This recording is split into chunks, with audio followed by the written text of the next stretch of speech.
Hello and welcome back to my channel. My name is Dwayne Kimball, United States Army veteran and retired VA rating specialist. Today's video, personal statements. Can veterans submit personal statements along with their claim? And what is some examples that I'm going to show you that I've seen from veterans when I adjudicated cases for the VA. So make sure you stick around.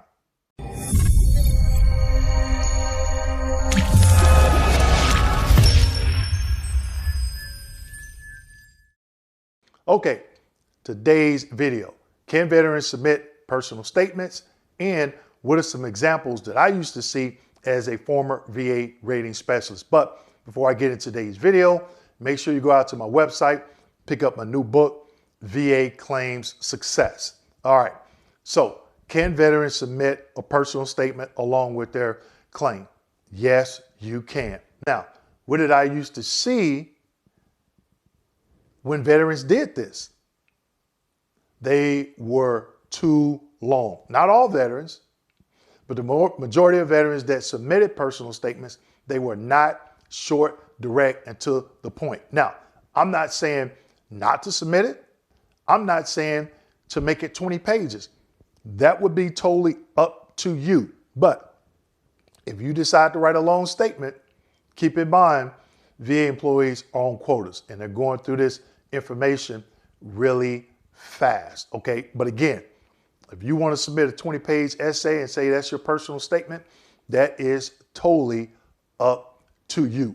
And as a former rater, I've seen that, okay? Now, I'm gonna give you 3 different examples, so we'll go ahead and get into it. Example number 1. Example number 1 here, the veteran states, I'm a veteran of the United States Army. I served my country honorably and received an honorable discharge. This is my first VA claim. I'm currently working with a lawyer and would like the VA to review my medical records and submit a claim from the conditions you see I was treated for in service. Now, that's not the VA job to go through your medical records. The veterans say that they have a lawyer, assuming that's an accredited lawyer, the lawyer needs to do that, okay? The VA will not go through your records. And I've seen this often as a rater where veterans will request the VSR, RVSR, VA employee go through my records. You pick out where you feel I can claim and complete my claim folder and submit it for me. That is not the VA's job, okay? Let's keep going. Example number 2. Here in example number 2, the veteran states, I've served in the military for 14 years. It was my desire as a teenager in high school to join the military. I played sports in high school and I always had knee and hip pain. My job in the military was rough and we did a lot of marching and physical training. During basic training, my drill instructors would yell at us daily. This was very intense. This was a very intense time for me as this was something new for me. Please grant me benefits for my conditions. All right, the veteran mentioned knee and hip pain, but they didn't say it was related to military. They said they had knee and hip pain when they played sports in high school. Also, the veteran states he or she were yelled at. So what does that mean? Are you claiming PTSD? It leaves a lot of questions. One, the knees and hips, you have 2 of each. Which one is it? Okay. Now, those previous 2 examples, they came across my desk. I'm deferring them to the VSR to send a correspondence to the veteran and say, hey, you need to explain specifically the conditions that you are claiming. It's as simple as that. And when I do that, guess what? That veteran is going to the end of the line. That's why I'm showing you these examples now so you can think about it if you decide to write a personal statement. So let's keep going. Example number 3. Here in example number 3, it's about a paragraph long. The veteran states, I'm claiming bilateral knee, back, neck condition with pain, strain, and pain on reduced range of motion. I was not treated in service for these conditions, but I was awarded the parachute badge. Please see my attached DD 214.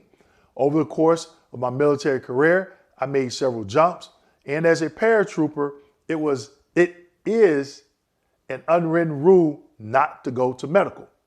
It was considered as a form of weakness, and I didn't want to lose my jump status. During service, I had pain in these joints and continued to have pain and reduced range of motion since service. I've also included a current diagnosis for all above conditions. Please schedule a CMP exam to obtain a medical opinion and rationale. Boom. There it is. Short, direct, to the point. I know exactly what the veteran's claiming.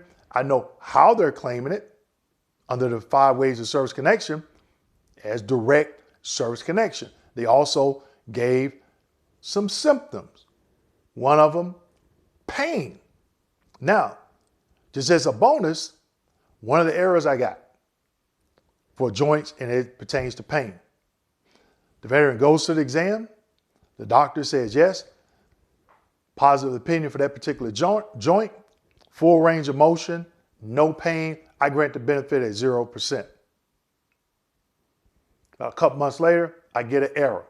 And the error is from the veteran's personal statement, lay statement, whatever you want to call it, they mention the word pain. Even though the doctor didn't check the box with pain, I could have granted a 10% based off of what I just read to you. Hint, hint, hint. Also, in my book, page 68, page 69, I give you some example wordings. Okay, so that last example, short, direct, and to the point. Now, also keep in mind, this is enough for me to get the veteran to a CMP exam. But even though the veteran said, hey, I wasn't treated in service, I'm still going to look because the veteran could maybe have forgotten. And here's why. When I type up that 2507 medical request and send it, I would always have to put in there if the veteran was treated in service for something, okay? Even though the veteran in this example said no. So I go to look through the records. Oh, veteran complained about a back condition. I send it over, let the doctor do their thing. The doctor sends the DBQ back. Notice I said DBQ because that's what they're completing, DBQs. And as a former VA rating specialist, myself and my staff, we were trained to know what makes a DBQ sufficient. Now, it comes back, evidence review, medical records from active duty, and the examiner says, nope, negative opinion, veteran wasn't treated in service. Oh, now I'm going to send it back and I'm going to say, okay, the veteran was treated in service for this condition. There's one documented treatment, and the veteran stated that this was due from them being awarded the parachute badge. I need another opinion. Now, a lot of raters today, they are not doing it. They're just denying the claim. Okay? But something that you can do as a veteran, when you get to that CMP exam, you can let the doctor know, hey, I wasn't treated in service for it, even though, like in this example, I found something, but I'm claiming it due to being awarded the parachute badge. And then you can go in and explain that, okay? So these are just some examples that I saw veterans submit as it pertains to personal statements. And as I stated earlier, I am not saying not to send in a personal statement. I'm not saying to make it short, direct, and to the point. This is your claim, and you're going to have to decide, oh, am I going to make it short, direct, and to the point, or I'm going to write a 5-page essay, 10-page, 15, or 20-page. I've seen all of them, okay? But it's up to you. Just keep in mind, those VA employees on quotas. So if you write that 20-page essay and they're reading through it, they could miss something. But key takeaway, go back and look at some of these examples that I provided you, especially the last one. And I think that will be key. Now, with that being said, make sure you like, subscribe, hit that notification button, and don't forget to share this video with your fellow veterans. Thank you.